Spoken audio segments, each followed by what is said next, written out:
Donc, mesdames et messieurs, c'est encore moi.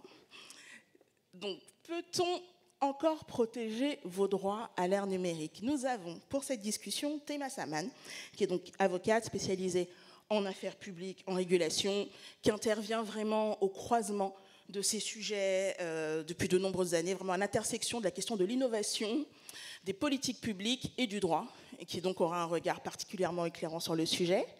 Juste à côté, Grimaud Vallat, qui est également avocat en droit du numérique et propriétaire intellectuel, également membre de la Human Technology Foundation, et donc qui a écrit aussi beaucoup de rapports et d'articles sur ce sujet.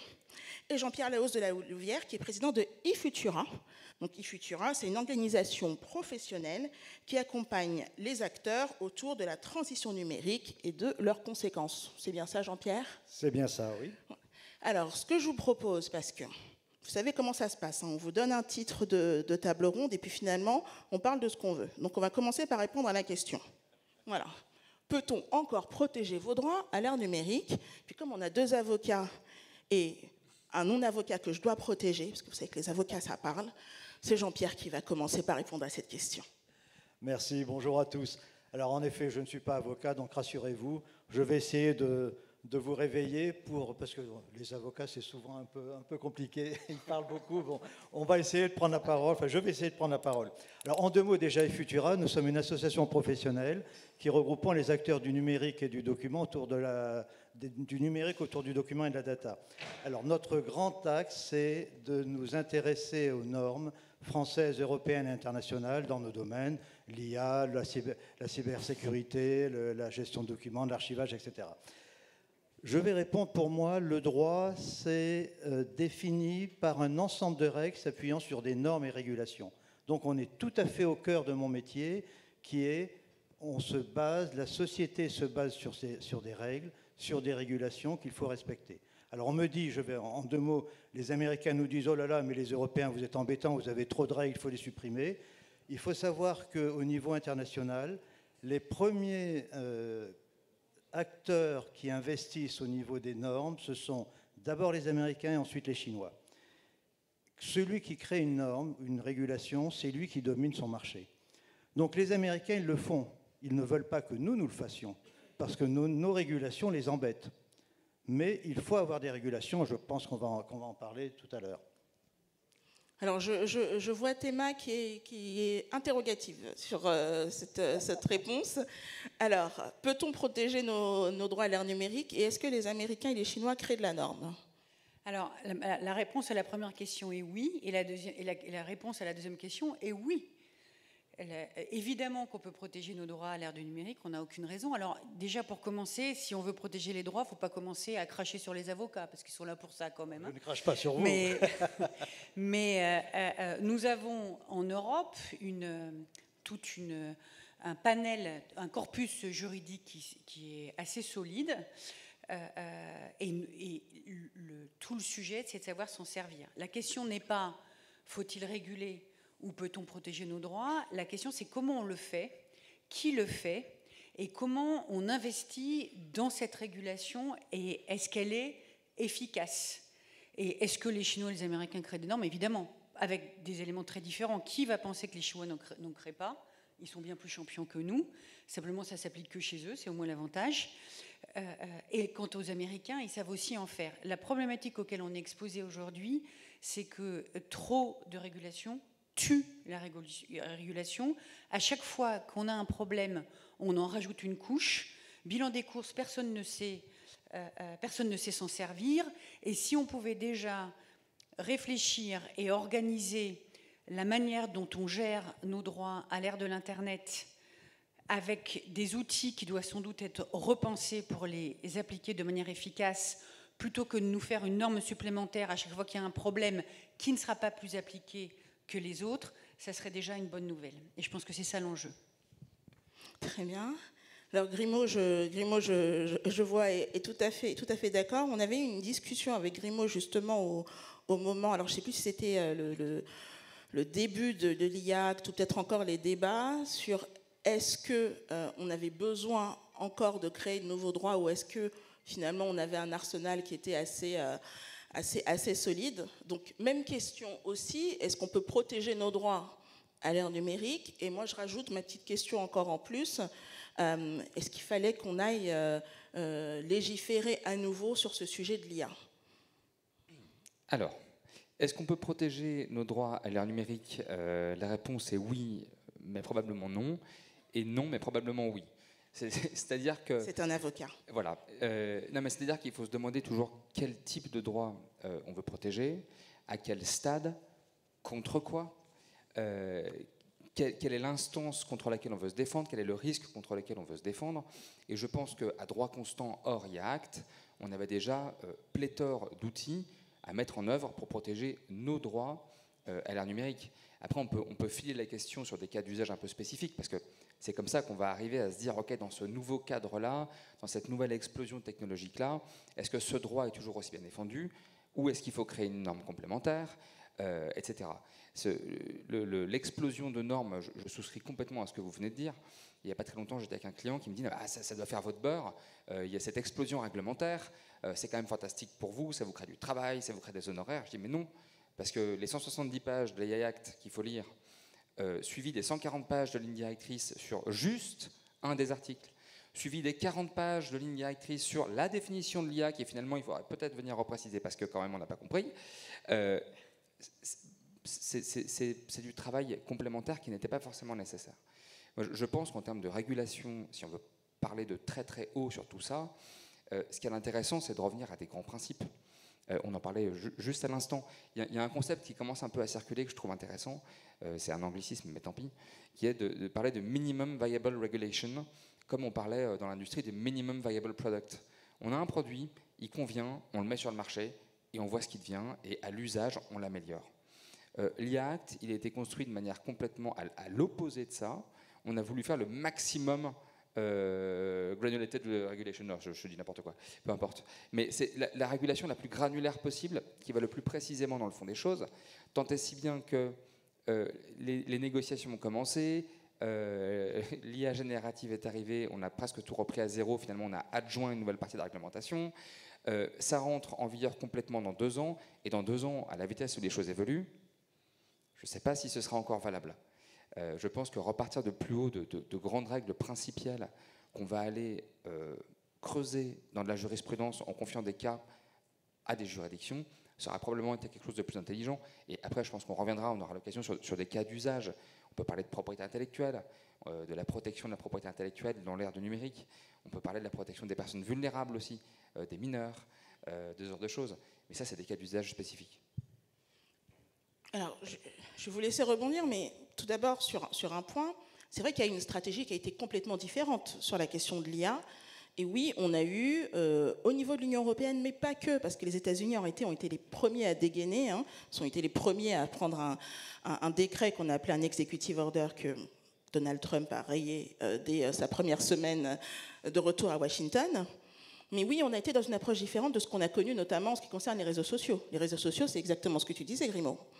Si on a laissé faire longtemps, et lorsqu'il a fallu réguler, je suis quand même la première à le savoir, c'est devenu très très très compliqué parce que c'était installé, parce que les règles avaient été fixées par les acteurs et parce qu'on s'est retrouvé avec une certaine impuissance des pouvoirs publics face à de la superpuissance des big tech.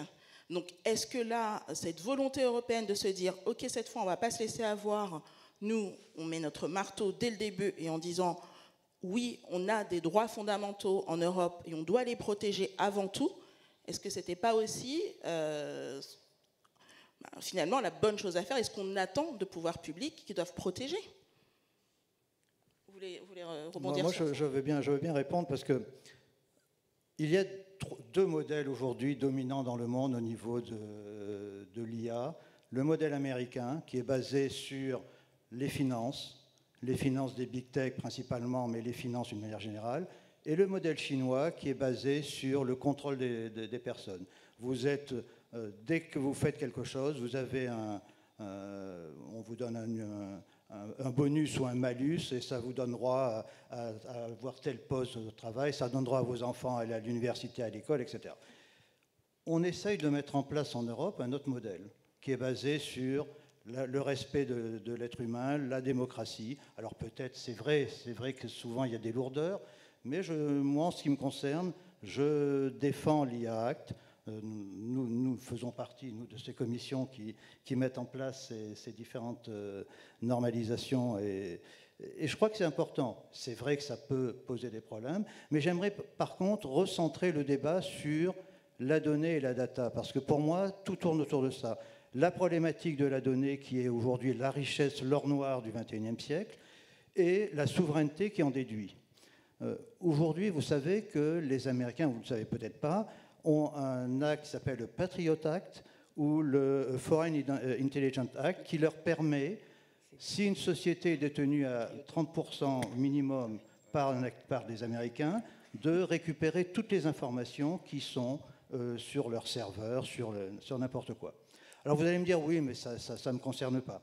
Alors vous avez peut-être entendu parler d'un arrêt du 24 janvier 2025 de la Cour d'appel de Paris concernant un avocat qui était un avocat qui défendait des personnes pédophiles et qui donc mettait sur Google, comment on appelle ça, sur Google Drive, tous ces dossiers avec les photos donc des personnes qui le protégeaient. Et il avait comme mail un compte Gmail. Google Drive scanne tout le temps tous les serveurs, hein, toutes les données qu'il y a dans ces drives. Il a vu qu'il y avait des photos pédophiles, des trucs pédophiles. Tout le compte a été supprimé, le compte Gmail a été bloqué et l'avocat s'est retrouvé sans rien.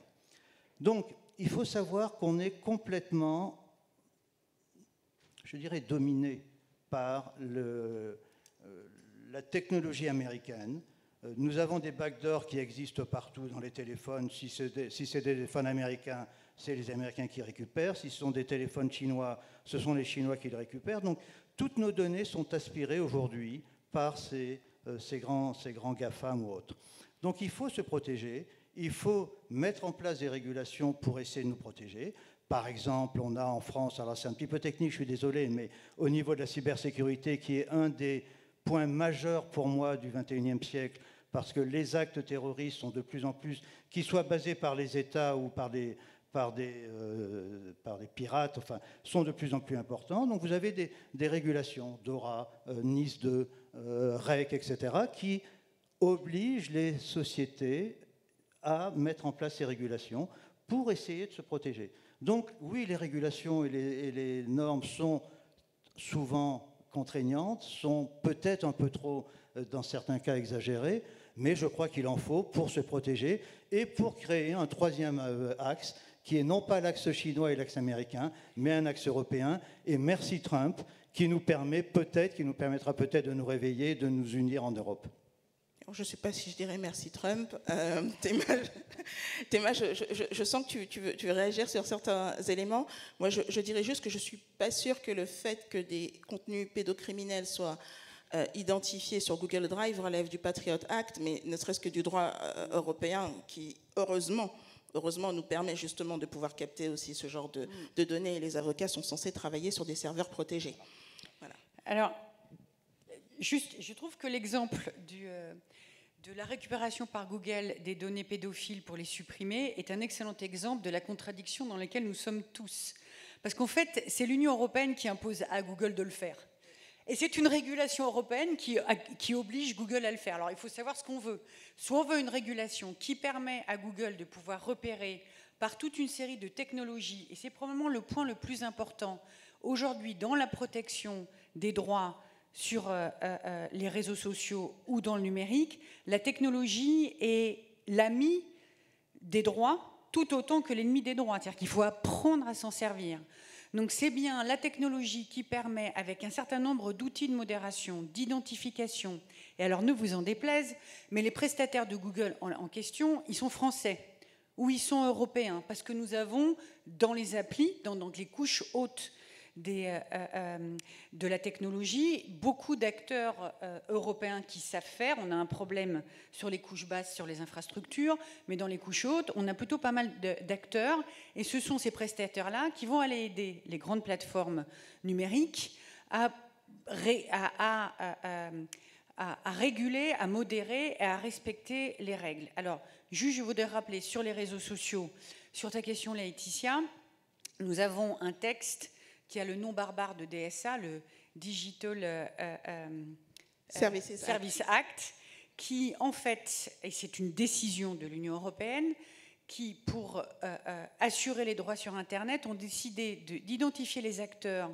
les plus puissants en la matière et de les obliger à prendre des décisions justement sur le respect de ces règles. Donc ils ont demandé aux plateformes numériques d'être ceux qui vont décider de mettre ou de ne pas mettre des contenus dans le cadre de procédures où, quand on n'est pas content, quand on vous enlève le contenu ou quand on vous l'enlève pas, vous avez des procédures par pays sur ces contenus qui sont de la compétence des États de décider si la plateforme a eu raison ou pas raison. Donc on leur a mis une responsabilité assez importante sur le dos. Est-ce que c'est bien? Est-ce que c'est parfait? Non. Est-ce que c'est un moyen de faire respecter les droits des Européens? Oui. C'est d'ailleurs la raison pour laquelle un certain nombre d'acteurs étrangers le contextent et le combattent. Il ne s'agit pas de dire si il nous le faut ou il ne le faut pas. La question n'est pas le si, la question est le comment. Comment on arrive à gérer, avec les textes européens, la protection des droits à l'ère de l'Internet. Et je voudrais revenir sur un débat précédent que j'ai entendu dans la partie plus scientifique, auquel avec le propos d'un intervenant auquel je voudrais m'opposer assez fermement. Oui, bien sûr qu'on a besoin d'éducation aux outils numériques et au fonctionnement du numérique. Et tu le disais très bien tout à l'heure. En fait, il faut comprendre que l'éducation au numérique, c'est comme l'apprentissage de la lecture, de l'écriture ou de la base des mathématiques. Si on ne l'a pas, on ne vivra pas dans nos sociétés. Donc l'éducation au numérique, c'est extrêmement important. Et c'est l'éducation au numérique qui permettra aux gens de faire des choix et de faire respecter, leurs droits. Donc je pense que c'est sans doute la priorité de la priorité. Et là où je suis d'accord, c'est que la problématique principale est effectivement celle des données. Je voudrais juste rappeler, parce que, à nouveau, la question n'est pas d'être pour ou contre la régulation. Pour moi, européenne et française, la question ne se pose pas. Bien sûr qu'il faut une régulation, bien sûr qu'il faut un encadrement. Mais l'empilage des régulations de l'ère analogique à l'ère numérique, et à chaque fois qu'on a une nouvelle technologie, de la réguler, empêche juste l'application de ces règles. Donc c'est cette approche-là qui me semble le plus important. Et je voudrais juste rappeler qu'au niveau européen, implémenté en France, nous avons ce qu'on appelle un paquet data avec deux philosophies. Une philosophie qui est celle du partage de la donnée, parce que si les Chinois et les Américains luttent contre la réglementation européenne, c'est tout simplement parce qu'ils créent de l'innovation et des entreprises qui sont capables de nous offrir des services en numérique, et nous, on crée de la régulation. Donc il faut qu'on ait des régulations qui nous permettent de créer de l'innovation. Donc les 80% de ce paquet data sont faits pour organiser le partage des données. Ceux qui la créent et ceux qui en ont besoin pour développer de nouvelles entreprises, de nouvelles activités. Et 20% de cette régulation sont des régulations pour restreindre l'accès à ces données, parce qu'elles sont personnelles, donc on doit protéger nos données personnelles. Je pense que tout le monde a entendu parler du RGPD ou de la loi informatique et liberté, puisque c'est sa transposition en France, des données sensibles, soit parce que des données de santé par exemple, des données souveraines, toute une série de données. Donc nous avons déjà la régulation qui nous permet de le faire. Toute la problématique aujourd'hui est celle de l'application. Et à nouveau, ça sera ma bataille, comment on s'organise pour arrêter de faire la règle supplémentaire, mais regarder comment on applique celle qu'on a, de pouvoir faire une évaluation de celles qui fonctionnent et de celles qui ne fonctionnent pas ou qui vient encombrer celles qui fonctionnent, supprimer celles qui ne vont pas, et une fois qu'on aura fait ce travail-là, on pourra regarder ce qui nous manque dans le cadre de la régulation existante. Et je voudrais terminer par dire le côté un peu populiste de réguler à chaque fois qu'on a une nouvelle technologie ou un nouveau problème est juste une fausse solution à un environnement qui peut apporter beaucoup si on apprend à le maîtriser. Oui, et c'est vrai que tout à l'heure, je posais une question, parce que je faisais un petit peu mon rôle de modératrice tout de même, quand je disais finalement, est-ce que les pouvoirs publics n'ont pas fait ce qu'ils devaient faire, puisque en matière de régulation des réseaux sociaux, ils ont laissé faire, et puis ensuite, ils se sont saisis du sujet très vite pour l'IA. C'est vrai qu'à titre personnel, je pense qu'en réalité, c'était un signal envoyé, et c'est vrai que ça fait partie du rôle aussi du politique d'envoyer des signaux, mais est-ce que c'était nécessaire en matière juridique, en matière de régulation? Je n'en suis pas certaine, et surtout, comme le disait Théma, en matière ensuite d'application, ce qu'il faut que vous sachiez, c'est que dès qu'un nouveau texte arrive, eh bien, ça freine de facto l'application de ceux qui étaient encore dans les tout premiers débuts d'application, parce que forcément, c'est des hommes et des femmes derrière qui doivent mettre en œuvre ces régulations, et ils se disent, on ne va pas s'organiser avec les 170 pages de je ne sais quelle régulation si on sait que dans 2 ans, on a un nouveau texte. Et donc, ça crée des périodes de mou comme ça. D'accord. Grimaud, je voulais proposer, à part si vous voulez rebondir rapidement sur ce point-là, parce que je voulais proposer justement à Grimaud, qui disait tout à l'heure qu'il voulait nous donner un regard sur le sujet de la propriété intellectuelle. Alors, peut-être avant la propriété intellectuelle, je vais être un petit peu polémique, vous m'excuserez, mais je crois que c'est vraiment la position des Américains qui est de dire, oh là là, les Européens, vous nous embêtez avec vos règles, vous empêchez vos propres sociétés de faire du business. Non, on a presque 400 millions d'habitants en Europe, c'est le premier marché au monde. Oui, les règles, elles embêtent les Américains, mais moi je ne crois pas qu'elles embêtent les Européens. On a notre marché et ça nous permet de protéger également de peut-être, c'est encore une fois des grandes structures, même si nos sociétés françaises travaillent ou européennes travaillent avec les Américains, et bien sûr, ce ne sont pas des ennemis, mais nous avons un marché, nous avons à le protéger également, et à ne pas laisser les Américains faire n'importe quoi, sous prétexte que nos régulations les embêtent. Alors Grimaud, je vais te laisser trancher. 2 questions pour toi. 1, j'imagine que tu as, sans révéler des secrets de ta profession, mais tu dois échanger avec des acteurs de la tech français. Et est-ce que eux se sentent ou pas finalement pris en étau au milieu de cette régulation européenne? Et surtout, le fond de la question que je voulais te poser, toi qui es un spécialiste de la question de la propriété intellectuelle, on a beaucoup parlé en matière d'IA. Et est-ce qu'on avait besoin de ce texte? Oui, non. Qu'est-ce qu'on a en plus? Est-ce qu'on est embêté aujourd'hui? Évaluation. Je sais que je réponds que par oui ou par non. En fait, le thème est tellement vaste qu'on a envie de dire plein de choses. Juste pour répondre rapidement sur ce qui a été dit, je réponds à ta question. Oui, sur l'éducation. Et c'est pour ça que je disais, oui, on peut protéger nos droits, mais non. C'est-à-dire qu'on peut mettre autant de régulations qu'on veut, on peut mettre autant d'outils technologiques qu'on veut, etc. Si on n'a pas une sensibilisation à toutes les strates, à tous les niveaux, de toute la population, aux risques qui sont le corollaire de ce qu'on peut faire avec de la technologie, on ne protégera pas nos droits sur Internet. Si on n'éduque pas son enfant, si on ne protège pas son enfant en étant un parent éduqué, on expose son enfant à des risques sur Internet. Si on ne joue pas, on n'utilise pas des outils à disposition que sont le contrôle parental, etc., avant même de penser à la vérification d'âge en ligne, on ne protège pas assez son enfant. Si, en tant qu'entreprise, on utilise à tout va des outils de cloud, qui sont des outils gratuits disponibles en ligne, sans faire attention au risque de fuite de données, si on pense qu'en interdisant à ses salariés d'utiliser ChatGPT, ils ne l'utiliseront pas, plutôt que d'essayer de les éduquer à comment l'utiliser convenablement, on aura des fuites de données, etc. etc. Donc la régulation, c'est super, à un certain niveau, à un niveau assez haut, à mon avis, à un niveau qui est applicable et qui est surtout pérenne dans le temps, mais la régulation ne sert à rien si ceux qui sont les sujets de la régulation, à tous les niveaux, ne s'emparent pas des problèmes de base et ne sont pas éduqués aux problèmes de base. Ça c'était sur le plan de l'éducation, parce que c'est quelque chose qui me tient vraiment à cœur, donc merci d'ailleurs d'avoir ramené ce sujet, qui est à mon avis la base de la base de la base de la protection des droits à l'ère numérique. Et entre parenthèses, je vais donner un exemple absolument sordide, mais c'est pas grave, c'est pour marquer l'importance de cette éducation. C'est il y a quelques années, il n'y a pas très longtemps en fait, une étudiante d'un collège personne que je connaissais de loin, mais voilà, qui s'est suicidée après avoir diffusé de manière plus ou moins volontaire une photo d'elle dénudée. C'était il y a moins de 2 ans en fait.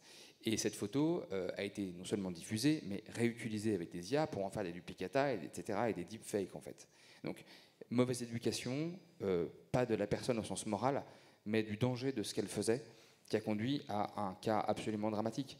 Et ça, c'est l'exemple qui est sordide et que j'aurais préféré ne pas connaître, mais qui est duplicable. Bon. Quelle est la mauvaise éducation? À quel niveau? Je disais pas morale, non, je demande, c'est pas une mauvaise éducation morale, c'est une mauvaise éducation au risque de la technologie. De faire comprendre à cette personne qui était une ado, en fait, et une ado c'est un enfant, qu'en faisant ça, elle s'exposait immédiatement à une duplication et à une diffusion massive de cette image. Rien de ce qui n'est fait dans le domaine numérique n'est vraiment privé. Je sais que tu adores le terme anonymat, il n'y a pas d'anonymat en ligne. Tout à fait, tout à fait. Mais est-ce que le problème de l'éducation ici n'est pas dans la... Elle n'a pas transmis cette information et cette image à caractère intime et privé à une multitude de personnes. Elle a transmis à une personne. Et c'est cette personne-là qui, elle, est ensuite coupable de la diffusion de ces... Parce que je pense qu'il est très important. Il y a 3 ans d'ailleurs, la police nationale avait fait circuler une campagne de communication vis-à-vis de ces nudes, en disant aux jeunes filles, attention, ne partagez pas des nudes ou vous exposez à ce que cela soit partagé massivement. Heureusement, la police nationale a retiré très rapidement cette campagne de publicité qui visait à culpabiliser les victimes de ce qu'on appelle aujourd'hui du revenge porn, qui n'est pas du revenge porn, parce que si on dit revenge, c'est comme si on prenait la vengeance de quelqu'un qui a fait quelque chose de mal, mais qui est de la diffusion illicite d'images consenties. La jeune fille, elle a le droit d'envoyer une photo d'elle à son petit ami. C'est lui qui n'a pas à faire circuler ça en-delà d'un champ. Et on montre que les biais sont partout, y compris dans ce que je viens de dire. Non mais tu as raison, c'est une très bonne remarque, c'est un biais effectivement. Mais je voulais illustrer par là, sans stigmatisation, le fait que, ce que je disais, il faut éduquer de l'enfant aux parents, du parent au professeur, du professeur au salarié et du salarié aux dirigeants d'entreprise. À chaque étape, tout le monde doit être sensibilisé. Pour répondre à la question sur la propriété intellectuelle, ce qui sera probablement moins sordide, le sujet qu'on dit il y a 20 ans, en fait, quand on parlait de numérique et de droit d'auteur, on parlait de la Hadopi, on parlait des téléchargements illégaux, de la reproduction de contenus existants de manière illicite. Aujourd'hui, le sujet qui vient avec l'IA générative, et Dimitri, tu nous as donné un bon exemple de ce qu'on pouvait faire avec des IA génératives, c'est assez stupéfiant, et ça vient poser de nouveaux types de questions, que sont de se dire, dans ces images qu'on va réussir à générer, dans ces contenus qu'on va réussir à générer, où se situe le droit d'auteur? Est-ce qu'il y a véritablement besoin d'un cadre nouveau, ou est-ce qu'à périmètre constant, on arrive à trancher entre protection par droit d'auteur ou pas?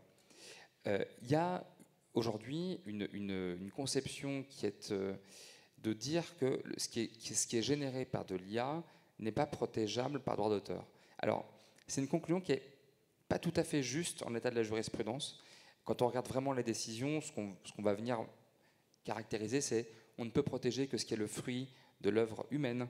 Les personnes qui ont voulu protéger des créations générées par des IA, soit par du droit d'auteur, soit par du brevet d'ailleurs, ont déclaré le fait que le créateur était une IA, etc. Mais ça pose quand même la question de savoir, est-ce que ce nouvel outil numérique... Oui, pardon. Mais est-ce que le créateur peut être une IA? Tout à l'heure, Dimitri nous a montré que ce sont ces créations qui sont faites par IA, donc elles sont protégées. Eh ben, je suis assez de ton avis, seulement ce n'est pas un avis qui est communément admis. Le principe, c'est de se dire qu'en droit d'auteur, je trouve que les définitions de base fonctionnent très bien. Le droit d'auteur, c'est la protection d'une œuvre originale créée qui porte l'empreinte de la personnalité de son auteur. Et en tapant son prompt, est-ce que c'est sa personnalité? J'en sais rien. Est-ce qu'en prenant une photo avec un smartphone, c'est ta personnalité? Tout à fait. Je Pas maîtrise forcément. mon angle de photo, toujours. C'est un peu le même type de question. C'est à chaque fois dans tout type... On parle de la théorie de l'unité de l'art. On ne peut pas, heureusement, demander à un juge ou à un législateur de dire une photo, c'est de l'art, mais une sculpture, ça n'en est pas, etc. etc. L'art évolue. La photographie est venue s'adjoindre à la peinture, ne l'a pas remplacée. La photographie a mis du temps. Dimitri, tu me disais 37 ans entre la première œuvre photographique et sa reconnaissance par droit d'auteur. L'expression de l'homme l'expression originale et créatrice de l'homme à travers tout type de vecteur devrait être potentiellement éligible à cette protection. On ne dit pas que ce qui est créé par de l'IA est protégé, ça n'existe pas. De même qu'on ne dit pas que les photos sont par définition protégées. Il faut démontrer le fait qu'il y a une intention de création, qu'il y a une démarche créatrice, et que donc on a une empreinte de la personnalité. Et c'est en suivant ce raisonnement que l'urinoir de Duchamp, si je ne me trompe pas, a été protégé en tant qu'œuvre. L'urinoir en lui-même, ce n'est pas une œuvre d'art, bon, il y a d'autres débats, mais c'est la démarche artistique qui est amenée à caractériser une œuvre dans son ensemble. Avec de l'IA, en faisant de la génération de contenu, je pense fondamentalement qu'on peut trouver la personnalité de son auteur dans ce qu'il crée avec un outil d'IA. Et Théma, en dehors des sujets importants d'efficacité de la loi et d'efficacité vraiment de la mise en œuvre des textes, est-ce que tu penses qu'il était ou qu'il est même encore nécessaire aujourd'hui de protéger davantage nos droits et en particulier nos droits fondamentaux au regard de l'IA ou de toute nouvelle évolution technologique? Est-ce que tu penses qu'il y a encore quelques trous dans la raquette, qu'il y a encore des sujets d'urgence? Alors, d'abord, avant le sujet d'urgence, je pense qu'on est au moment d'un immense affrontement des deux côtés de l'Atlantique et qu'il va falloir être extrêmement, je ne dirais pas vigilant. D'abord, je voudrais dire un truc, je pense qu'il faut arrêter de paniquer tout le monde et de faire peur à tout le monde parce que ce n'est pas la bonne méthode. La bonne méthode, c'est de dire voilà ce qui est en train de se passer avec les gens qui comprennent un peu ou qui savent.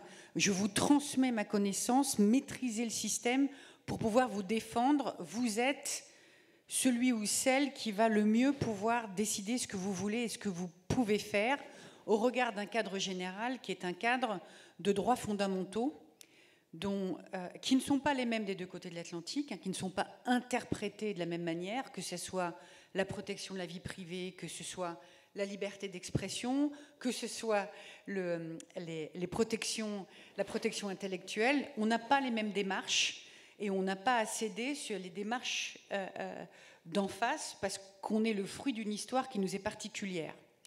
Sur, par exemple, la liberté d'expression, je pense qu'il y a leur liberté d'expression et la nôtre, et ce n'est pas la même. Et quand je dis la leur, ce n'est pas forcément les Américains. Nous avons en Europe un certain nombre de gens qui considèrent que la liberté d'expression, c'est la liberté d'expression de ceux qui possèdent les moyens technologiques, qui peuvent dire ce qu'ils veulent sans entrave. La liberté d'expression dans la Déclaration européenne des droits de l'homme et la conception européenne, c'est de permettre l'expression de toutes les opinions, pour autant qu'elles ne soient pas interdites par la loi, pour que les gens soient exposés à l'ensemble des opinions pour faire la leur. Et ce n'est pas la même chose. Donc ça demande, oui, de la régulation, mais de la régulation intelligente. Et la question qui peut se poser aujourd'hui, c'est est-ce qu'une plateforme reste un hébergeur ou est-ce que dans certaines circonstances, elle devient un éditeur? Je n'ai pas la réponse. C'est-à-dire que, juste pour expliquer de manière assez simple, la liberté d'expression en Europe à l'ère analogique était protégée, pas d'un point de vue économique, par des barrières que l'on mettait aux opérateurs des moyens d'information, de manière à ce qu'elles ne soient pas rassemblées dans les mêmes mains et permettent la diversité de l'expression avec des acteurs différents. On a ensuite considéré, mais depuis le début de l'Internet, qu'on avait 3 types d'acteurs dans le numérique: les fournisseurs d'accès, les tuyaux, les fournisseurs d'hébergement, les plateformes dans lesquelles chacun peut s'exprimer comme il veut, et les fournisseurs de contenu qui étaient donc responsables de leur contenu. Les dernières régulations adoptent le même principe. La plateforme n'est qu'un endroit dans lequel chacun peut s'exprimer comme il l'entend.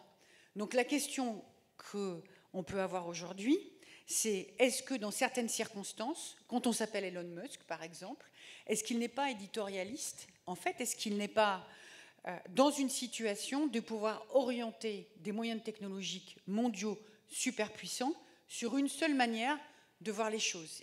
Et c'est une des questions qu'il va falloir qu'on se pose et qu'on se posera. Et la réponse n'est pas simple. Oui, la réponse n'est pas simple. Non, la réponse n'est pas simple parce que je rappelle que la liberté d'expression, elle s'est d'abord bâtie contre les États. Donc, il ne faut pas jamais oublier que si les entreprises sont devenues des acteurs d'une puissance équivalente à l'État, ça ne vous enlève pas les États, et dans certains d'entre eux, on ne peut pas leur donner la gestion de la liberté d'expression non plus. Donc ce ne sont pas des questions. Allez, et je voudrais rajouter une deuxième chose, c'est à ta question, je vais répondre par une réponse que je fais régulièrement, parce que comme tu le sais, je travaille sur la liberté d'expression. Il n'y a pas de liberté d'expression pour les robots.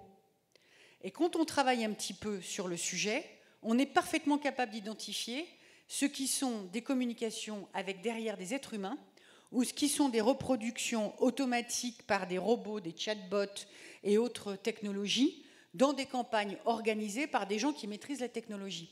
Donc peut-être qu'il y a un trou dans la raquette. Il faut que les juridictions ou les régulateurs, bien contrôlés eux-mêmes, parce que le régulateur peut avoir tendance à prendre le pouvoir, bien contrôlés eux-mêmes, puissent travailler à l'identification de est-ce que cette campagne, est-ce que ces contenus qui vont tous dans le même sens sont l'œuvre d'humains qui pensent la même chose ou de l'œuvre automatisée par des robots. Et dans ce cadre-là, je dois pouvoir les arrêter si je considère que c'est une entrave à l'ordre, c'est un danger pour l'ordre public ou du contenu illégal, sans qu'ils aient les mêmes droits que les êtres humains.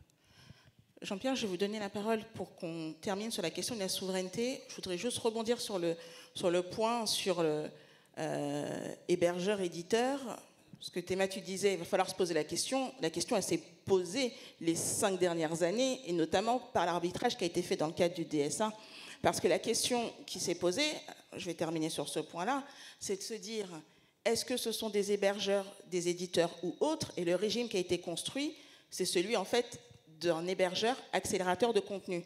À partir du moment où un hébergeur a une visibilité, une capacité d'amplification de ses contenus, et bien dans ce cas-là, il entre dans une responsabilité plus importante, et donc celle de modérer des contenus. Mais il reste un hébergeur, pourquoi? Et pourquoi est-ce qu'il n'est pas un éditeur? Parce qu'un éditeur, il a une responsabilité éditoriale, mais il a aussi le choix éditorial.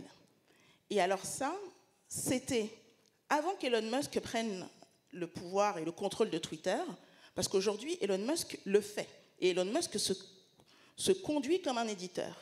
Quand en décembre 2022, Elon Musk décide de fermer le compte du New York Times sur Twitter, c'est un choix éditorial. Il décide, le New York Times n'a pas le droit de s'exprimer sur Twitter. Bon, très vite, cela a été réglé, heureusement. Mais s'il avait eu juridiquement le titre d'éditeur, il avait aussi la capacité de faire des choix éditoriaux et donc de choisir qui peut s'exprimer ou pas sur la plateforme. Et c'est là que c'est un choix politique qui a été fait, en fait, de dire ils ont déjà tellement de puissance qu'on ne peut pas en plus dire c'est tellement chez vous que vous choisissez qui peut parler ou pas. Donc, au lieu de vous mettre dans le régime de l'éditeur, on renforce le régime des hébergeurs en vous créant ce statut d'accélérateur de contenu. Je peux te donner, je voudrais juste donner un exemple encore plus parlant et encore plus récent. Quand Elon Musk fait le choix d'organiser une interview sur X avec la dirigeante d'extrême droite allemande, il fait un choix éditorial. Il a le droit de le faire.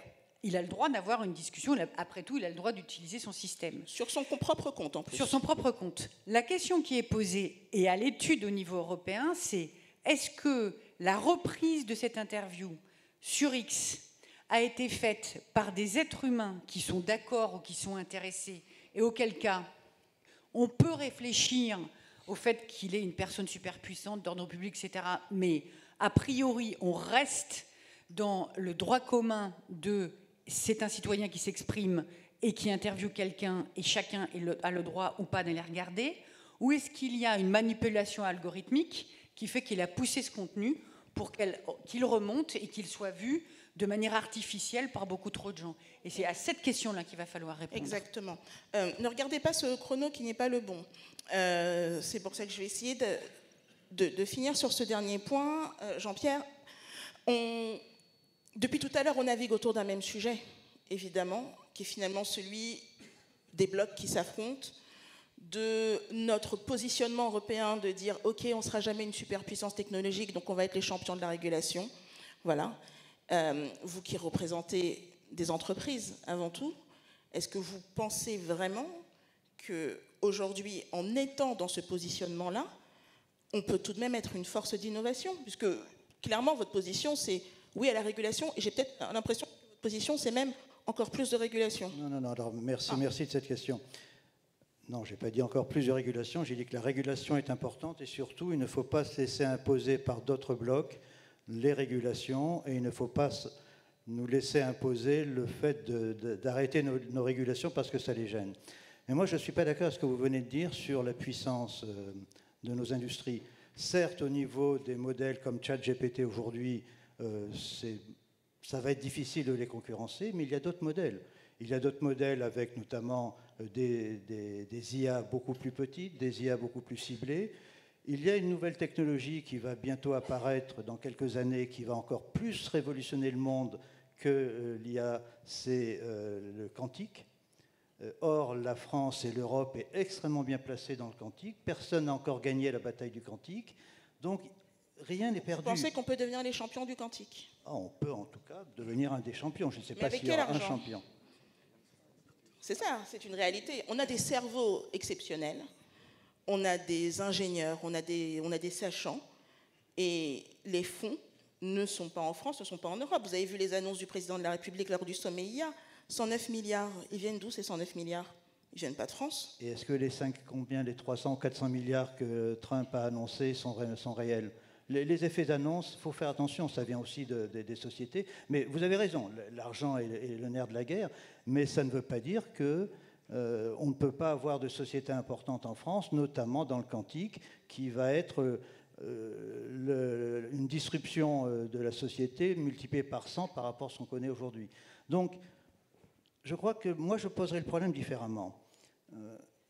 Il y a des puissances aujourd'hui qui sont... La première puissance, ce sont les États-Unis. C'est incontestable au niveau technologique, au niveau financier. La deuxième puissance, c'est la Chine, avec un modèle différent. On aime, on n'aime pas, peu importe, mais ce sont deux modèles. Je crois qu'il faut se battre pour avoir notre propre modèle et essayer de vivre par rapport à ça. Il y a 15 jours, j'étais invité en Côte d'Ivoire pour les journées de l'IA en Côte d'Ivoire. L'Afrique a un autre modèle à créer. Il y a une problématique, on ne peut pas dépendre de deux modèles, américains ou chinois. Il faut essayer de garder le nôtre, d'imposer le nôtre, sachant que ce qui est complètement contradictoire, c'est qu'aujourd'hui, les Américains sont combien? 200 et quelques millions d'habitants. Nous sommes presque 400 millions d'habitants. Nous sommes le premier marché au monde. Et pourtant, nous subissons la puissance américaine dans tous les domaines. Et aujourd'hui, je dirais, si les Américains décident d'arrêter ne serait-ce que Word, Excel ou je ne sais pas, tous les logiciels à base qu'on utilise dans nos serveurs, on est vraiment dépendant. Donc essayons d'avoir une certaine autonomie, essayons de mettre en place dans nos sociétés, dans nos administrations, des outils pour avoir une autonomie européenne. Ça ne veut pas dire que ça sera facile. Je suis d'accord que les régulations sont souvent trop lourdes et il faut essayer de les alléger, mais ne pas les supprimer parce qu'elles sont pour moi indispensables. Très bien, très bien. Et tu voulais dire quelque chose, Remo? Juste ajouter en deux mots, effectivement, la question du financement est centrale. Et aujourd'hui, on est le premier marché, mais on a un marché qui est éclaté. Il n'y a pas d'union européenne au sens de fédération des moyens. Et je veux dire, on a réussi à créer un programme spatial européen. Je ne vois pas pourquoi est-ce qu'on échouerait à créer un programme numérique européen. Et entre parenthèses, la guerre des chiffres, moi je finirai juste là-dessus, mais c'est anecdotique, mais la guerre des chiffres est fascinante.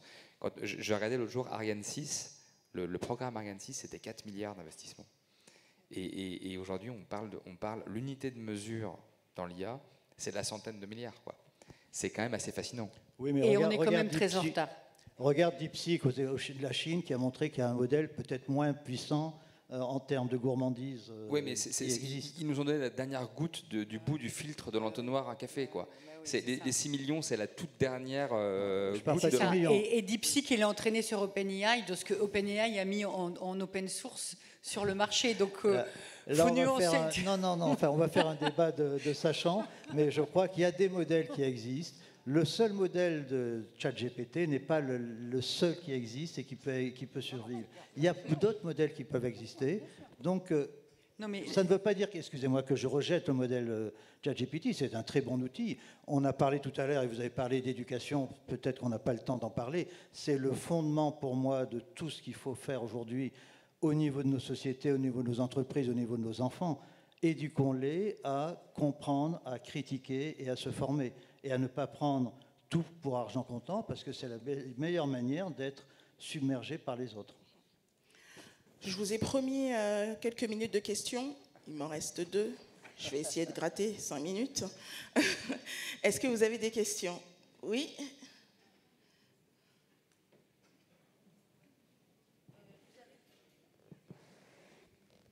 C'est bon? Il est allumé? Oui. Ah oui. Bonjour. Vous avez parlé de régulation européenne. Ça se discute à quel niveau de l'Europe? De la Commission européenne. Au niveau de la Commission. C'est-à-dire il y a un département particulier pour tout ce qui est numérique? Alors, il faut savoir, si je peux me permettre de répondre, puisque c'est mon domaine, chaque pays a un organisme de normalisation. En France, c'est l'AFNOR, où on participe dans des commissions pour chacun. Oui, il y a une commission sur l'IA, il y a une commission sur la cybersécurité, sur la GED, sur l'archivage, etc.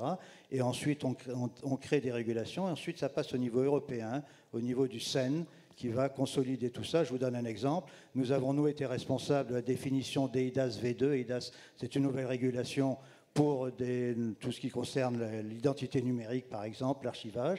Donc, on définit au niveau européen, on se réunit avec les autres pays européens pour définir une nouvelle régulation, dans ce qui me concerne, sur l'archivage, qui va être valable pour tous les pays européens. Au lieu que chaque pays ait sa propre régulation, on définit au niveau Europe. Mais ça passe par d'abord le pays, et ensuite ça remonte à l'Europe. Alors, si je peux me permettre, ça dépend de quelle régulation vous parlez. Et pour vous répondre, madame, en fait, l'organisation, la discussion est faite, la Commission fait une proposition à la demande du Conseil européen.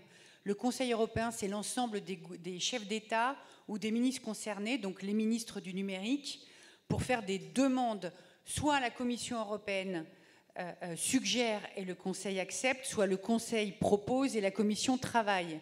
Ensuite, vous avez une organisation trilogue avec le Parlement européen qui doit ensuite adopter les textes sur 2 méthodes, soit des directives qui sont ensuite transposées dans les droits nationaux, donc dans les parlements nationaux, sur la base des textes décidés par l'Union européenne, soit des réglementations qui sont d'application directe, et donc les États membres n'ont plus que la marge de manœuvre de la mise en œuvre.